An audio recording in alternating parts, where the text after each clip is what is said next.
ಒಂದು ಟೈಮಲ್ಲಿ ಅಭಿನಯ ಚಕ್ರವರ್ತಿ ಕಿಚ್ಚ ಸುದೀಪ್ ಅವರು ಅವಕಾಶಕ್ಕಾಗಿ ಯಾವ ರೀತಿ ಒದ್ದಾಡಿದ್ರು ಅನ್ನೋದನ್ನ ನೀವು ವೀಕೆಂಡ್ ವಿತ್ ರಮೇಶ್ ಕಾರ್ಯಕ್ರಮದಲ್ಲಿ ನೋಡಿರ್ತೀರ. ಆಗರ್ವ ಶ್ರೀಮಂತನ ಮಗನಾಗಿದ್ರು ಕೂಡ ತನ್ನ ಕನಸಿನ ಸಿನಿಮಾ ಜರ್ನಿಯನ್ನ ಅವರು ಪ್ರಾರಂಭ ಹಾಗೂ ಮುಂದುವರಿಸೋದಕ್ಕೆ ಪಟ್ಟಂತಹ ಕಷ್ಟ ಹಾಗೂ ಎದುರಿಸಿದಂತಹ ಅವಮಾನಗಳು ನಿಜಕ್ಕೂ ಅಷ್ಟೊಂದು ಸುಲಭವಾಗಿರ್ಲಿಲ್ಲ. ಒಂದ್ಸಲ ಹುಚ್ಚ ಅನ್ನುವಂತಹ ಸಿನಿಮಾ ಅವ್ರ ಕೈ ಹಿಡಿದ ಮೇಲೆ ಕನ್ನಡ ಚಿತ್ರರಂಗದಲ್ಲಿ ಯಾವ ರೀತಿ ಅವರು ಬಗ್ಗಿಸಲಾಗದ 6 ಅಡಿ ಕಟ್ಟೌಟ್ ಆಗಿ ನಿಂತ್ಕೊಂಡ್ರು ಅನ್ನೋದು ಈಗ ಇತಿಹಾಸ. ಕಿಚ್ಚ ಸುದೀಪ್ ಅವರ ಸ್ಕ್ರಿಪ್ಟ್ ಸೆಲೆಕ್ಷನ್ ವಿಚಾರಕ್ಕೆ ಸಾಕಷ್ಟು ಜನ ಅಭಿಮಾನಿಗಳಿದ್ದಾರೆ. ಸಿನಿಮಾದಿಂದ ಸಿನಿಮಾಗೆ ಅವರು ತೋರಿಸುವಂತಹ ವಿಭಿನ್ನತೆ, ಅವರ ಸೆಲೆಕ್ಷನ್ ನೋಡಿನೇ ಅವರ ಅಭಿಮಾನಿಗಳು ಅರ್ಥ ಮಾಡ್ಕೊಳ್ತಾರೆ. ಅವರು ಒಪ್ಪಿ ಮಾಡಿದಂತಹ ಸಿನಿಮಾಗಳು ಸೋತು ಇದೆ, ಗೆದ್ದು ಇದೆ, ಅದನ್ನೆಲ್ಲ ನೀವು ನೋಡಿರ್ತೀರಾ. ಆದ್ರೆ ಇವತ್ತಿನ ವಿಡಿಯೋದಲ್ಲಿ ನಾವು ನಿಮಗೆ ಹೇಳಕ್ ಹೊರಟಿರೋದು ಅವರು ರಿಜೆಕ್ಟ್ ಮಾಡಿರುವಂತಹ ಸಿನಿಮಾಗಳ ಬಗ್ಗೆ. ಓ, ಇಂಥ ಸಿನಿಮಾಗಳನ್ನ ಕಿಚ್ಚ ರಿಜೆಕ್ಟ್ ಮಾಡಿದ್ರಾ ಅಂತ ಹೇಳ್ತೀರಾ? ಎಸ್ ಗುರುವೆ, ಆ ಸಿನಿಮಾಗಳು ಯಾವ್ದು ಅನ್ನೋದನ್ನ ನೋಡ್ಕೊಂಬರೋಣ ಬನ್ನಿ. ಎಲ್ರಿಗೂ ನಮಸ್ಕಾರ ಅಂಡ್ ವೆಲ್ಕಮ್ ಟು ಖಡಕ್ ಸಿನಿಮಾ. 2022ರಲ್ಲಿ ನಿಮ್ಮೆಲ್ರಿಗೂ ಗೊತ್ತಿರಬಹುದು, ಸೋಷಿಯಲ್ ಮೀಡಿಯಾದಲ್ಲಿ ಒಂದು ಸುದ್ದಿ ಸಖತ್ ಸೌಂಡ್ ಮಾಡಿತ್ತು. ಹಾಗೂ ಸಿನಿಮಾ ಇಂಡಸ್ಟ್ರಿಯಲ್ಲಿ ಯಾವುದೇ ಗಾಸಿಪ್ ಇರಲಿ ಅಥವಾ ಗಾಳಿ ಸುದ್ದಿನೇ ಇರಲಿ, ಬೆಂಕಿ ಇಲ್ಲದೆ ಹೊಗೆ ಆಡೋದಿಲ್ಲ ಅನ್ನೋದು ಪ್ರತಿಯೊಬ್ಬರಿಗೂ ಗೊತ್ತೇ ಇದೆ. ಈ ಮಾತಿಗೆ 2022ರಲ್ಲಿ ಬಂದಂತಹ ಸುದ್ದಿ ಕೂಡ ಜೀವಂತ ಸಾಕ್ಷಿ.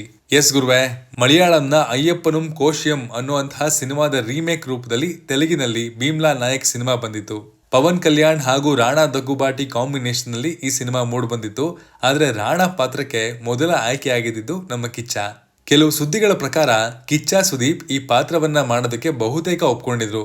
ಆದ್ರೆ ಶೂಟಿಂಗ್ ಹೋಗೋದಕ್ಕಿಂತ ಮುಂಚೆ ಏನಾಯ್ತೋ ಗೊತ್ತಿಲ್ಲ, ಸಿನಿಮಾದ ಶೂಟಿಂಗ್ ಪ್ರಾರಂಭ ಆದಾಗ ಕಿಚ್ಚನ ಜಾಗದಲ್ಲಿ ರಾಣಾ ಅವರು ಆ ಪಾತ್ರಕ್ಕೆ ಫಿಕ್ಸ್ ಆಗಿದ್ರು.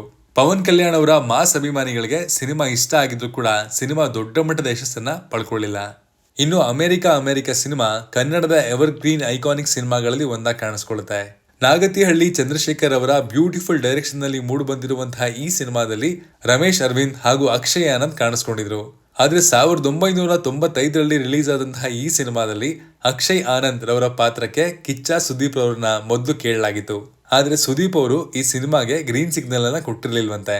ಹಾಗಾಗಿ ಇಂಥದ್ದೊಂದು ಆಲ್ ಟೈಮ್ ಬ್ಲಾಕ್ ಬಸ್ಟರ್ ಸಿನಿಮಾವನ್ನ ಕಿಚ್ಚ ಸುದೀಪ್ ರವರು ಆರಂಭಿಕ ದಿನಗಳಲ್ಲಿ ಕೈ ತಪ್ಪಿಸ್ಕೊಂಡಿದ್ರು. ಕಿಚ್ಚ ಸುದೀಪ್ ಅವರಿಗೆ ನಿರ್ದೇಶನ ಮಾಡ್ತೀನಿ ಅಂತ ಹೇಳ್ತಾ ಇದ್ದ ತಮಿಳು ನಿರ್ದೇಶಕ ವೆಂಕಟ್ ಪ್ರಭು ರವರ one of the most successful cinema Maanaadu. Simbu ನಾಯಕನಾಗಿ ನಟಿಸಿದ್ದ ಈ ಸಿನಿಮಾದಲ್ಲಿ ಕಿಚ್ಚ ಸುದೀಪ್ ವಿಲನ್ ಆಗಿ ಕಾಣಿಸ್ಕೋಬೇಕಿತ್ತು ಅಂತ ಡೈರೆಕ್ಟರ್ ರಿಕ್ವೆಸ್ಟ್ ಮಾಡ್ಕೊಂಡಿದ್ರು. ಆದ್ರೆ ಯಾಕೋ ಗೊತ್ತಿಲ್ಲ, ಕಿಚ್ಚ ಸುದೀಪ್ ಅವರು ಈ ಸ್ಕ್ರಿಪ್ಟ್ ನ ಓಕೆ ಮಾಡ್ಲಿಲ್ಲ. ಆ ಜಾಗಕ್ಕೆ ಎಸ್.ಜೆ. ಸೂರ್ಯ ಬಂದ್ರು, ಆ ಪಾತ್ರದಲ್ಲಿ ತುಂಬಾನೇ ಮಿಂಚಿದ್ರು ಕೂಡ. ಬಟ್ ನೆವರ್ದಲೆಸ್ ಸಿನಿಮಾ ಕೂಡ ಸಖತ್ತಾಗಿ ಮೂಡ್ ಬಂದಿತ್ತು ಅಂಡ್ ಬಾಕ್ಸ್ ಆಫೀಸ್ ಅಲ್ಲಿ ವರ್ಕೌಟ್ ಕೂಡ ಆಯ್ತು. ತೆಲುಗಿನ ಮೆಗಾ ಸ್ಟಾರ್ ಚಿರಂಜೀವಿ ಅವ್ರ ಬಗ್ಗೆ ಯಾರಿಗೆ ತಾನೇ ಗೊತ್ತಿಲ್ಲ ಹೇಳಿ. ಅವರೇ ಸಾಕಷ್ಟು ಬಾರಿ ವೇದಿಕೆ ಮೇಲೆ ಹೇಳಿದ್ದಾರೆ, ತೆಲುಗು ರಾಜ್ಯಗಳಲ್ಲಿ ನನ್ನ ಸಿನಿಮಾ ಸೋತಾಗ ಕೂಡ ಬೆಂಗಳೂರಿನಲ್ಲಿ ನನ್ನ ಸಿನಿಮಾಗಳು ಗೆದ್ದಿರುವಂತಹ ಉದಾಹರಣೆಗಳಿದೆ ಅಂತ. ಅಷ್ಟರ ಮಟ್ಟಿಗೆ ಕನ್ನಡ ಸಿನಿಮಾ ಪ್ರೇಕ್ಷಕರು ಚಿರಂಜೀವಿ ಅವರ ಕೈಯನ್ನ ಹಿಡಿದಿದ್ದಾರೆ. ಅದೇ ರೀತಿಲಿ ಅಪ್ಪನ ಆಸೆಯ ರೀತಿಯಲ್ಲೇ ಅವರ ಮಗ ರಾಮ್ ಚರಣ್ ಕೂಡ ಸೈರಾ ನರಸಿಂಹಾರೆಡ್ಡಿ ಸಿನಿಮಾನ ನಿರ್ಮಾಣ ಮಾಡಿರೋದು ನಿಮ್ಮೆಲ್ಲರಿಗೂ ಗೊತ್ತೇ ಇದೆ.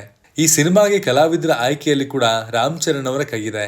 ಯಾಕಂದ್ರೆ ಪ್ರತಿಯೊಂದು ಇಂಡಸ್ಟ್ರಿಯ ಬೆಸ್ಟ್ ಕಲಾವಿದರನ್ನ ಹುಡುಕಿ ಈ ಸಿನಿಮಾದಲ್ಲಿ ನಟಿಸೋದಕ್ಕೆ ಆಯ್ಕೆ ಮಾಡಲಾಗಿತ್ತು.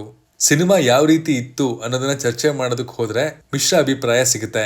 ಅವ್ರವ್ರಿಗೆ ತಕ್ಕಂತೆ ಸಿನಿಮಾದ ಇಷ್ಟ ಕಷ್ಟಗಳು ಇದ್ದೇ ಇರುತ್ತೆ ಬಿಡಿ. ಆದ್ರೆ ಸಿನಿಮಾ ದೊಡ್ಡ ಕ್ಯಾನ್ವಾಸ್ ನಲ್ಲಿ ಮೂಡ್ ಬಂದಿತ್ತು.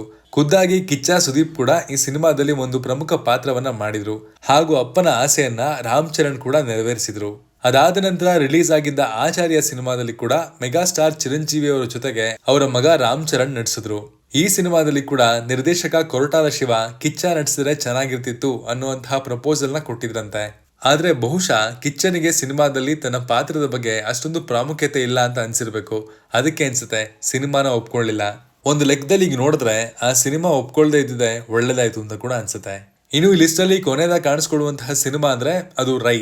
ಬೆಂಗಳೂರಿನ ಭೂಗತ ಲೋಕದ ಒಂದು ಕಾಲದ ದೊರೆಯಾಗಿ ಕಾಣಿಸ್ಕೊಂಡಿದ್ದಂತಹ ಮಂಗಳೂರು ಮೂಲದ ಮುತ್ತಪ್ಪ ರೈ ಅವರು ಯಾವ ರೀತಿಯಲ್ಲಿ ಸಿನಿಮಾ ಶೈಲಿಯ ಜೀವನವನ್ನ ನಡೆಸಿದ್ರು ಅನ್ನೋದನ್ನ ನೀವೀಗಾಗಲೇ ಮೀಡಿಯಾ ರಿಪೋರ್ಟ್ಗಳಲ್ಲಿ ಹಾಗೂ ಕೆಲವೊಂದು ಸಿನಿಮಾ ದೃಶ್ಯಗಳಲ್ಲಿ ನೋಡಿರ್ತೀರಾ. ಇನ್ನು ಮುತ್ತಪ್ಪ ರೈ ಅವರ ಜೀವನವನ್ನ ಸಿನಿಮಾ ರೂಪದಲ್ಲಿ ತೆರೆ ಮೇಲೆ ತರಬೇಕು ಅಂತ ರಾಮ್ ಗೋಪಾಲ್ ವರ್ಮಾ ಸಿನಿಮಾನ ಅನೌನ್ಸ್ ಕೂಡ ಮಾಡಿದ್ರು. ಮೊದಲಿನಿಂದಲೂ ಕೂಡ ಎಂತಹ ಕಾಂಟ್ರವರ್ಸಿ ಸಿನಿಮಾಗಳನ್ನ ಅಥವಾ ರಾ ಅಂಡ್ ರಸ್ಟಿಕ್ ಸಿನಿಮಾಗಳನ್ನ ಮಾಡೋದ್ರಲ್ಲಿ ಅವರು ಫೇಮಸ್ಸು. ಸಿನಿಮಾ ಅನೌನ್ಸ್ ಆದಾಗ ಪ್ರತಿಯೊಬ್ರು ಕೂಡ ಈ ಸಿನಿಮಾ ಲ್ಯಾಂಡ್ ಮಾರ್ಕ್ ಸೃಷ್ಟಿ ಮಾಡುವಂತಹ ಸಾಮರ್ಥ್ಯವನ್ನ ಹೊಂದಿದೆ ಅಂತ ಭಾವಿಸಿದ್ರು. ಈ ಆಫರ್ ಮೊದಲಿಗೆ ಬಂದಿದ್ದು ಕಿಚ್ಚ ಸುದೀಪ್ ಅವರಿಗೆನೆ. ಸೋಷಿಯಲ್ ಮೀಡಿಯಾದಲ್ಲಿ ಕಿಚ್ಚ ಸುದೀಪ್ ರವರ ರೈ ಸಿನಿಮಾ ಅಂತ ಹೇಳಲಾದ ಫೋಟೋಗಳು ಕೂಡ ವೈರಲ್ ಆಗಿತ್ತು. ಆದ್ರೆ ಸಿನಿಮಾ ಮಾಡೋದಕ್ಕೆ ಕಿಚ್ಚ ಆಮೇಲೆ ಒಪ್ಕೊಂಡಿರ್ಲಿಲ್ಲ. ಸಿನಿಮಾಗೆ ಆಮೇಲೆ ವಿವೇಕ್ ಓಬರಾಯ್ ಅವರ ಎಂಟ್ರಿ ಆಗುತ್ತೆ. ಆದ್ರೆ ಯಾವಾಗ ಎಂಟ್ರಿ ಆಯ್ತು ಎಕ್ಸಿಟ್ ಆಯ್ತು ಗೊತ್ತಾಗ್ಲಿಲ್ಲ. ಸಿನಿಮಾ ಮಾತ್ರ ಸಂಪೂರ್ಣವಾಗಿ ಸ್ಥಗಿತ ಆಯ್ತು ಅನ್ನೋದು ಈಗ ಗೊತ್ತಿರುವಂತಹ ಸುದ್ದಿ. ಇವುಗಳ ನೋಡಿ ಸ್ನೇಹಿತರೆ, ಕಿಚ್ಚ ಸುದೀಪ್ ಅವರು ರಿಜೆಕ್ಟ್ ಮಾಡಿದಂತಹ ಸಿನಿಮಾಗಳು. ಇವುಗಳಲ್ಲಿ ಯಾವ ಸಿನಿಮಾವನ್ನ ಕಿಚ್ಚ ಮಾಡಿದ್ರೆ ಚೆನ್ನಾಗಿರ್ತಿತ್ತು ಅಂತ ನಿಮ್ಗೆ ಅನ್ಸುತ್ತೆ? ಕಮೆಂಟ್ ಮಾಡಿ ತಿಳಿಸಿ. Signing off, Manu.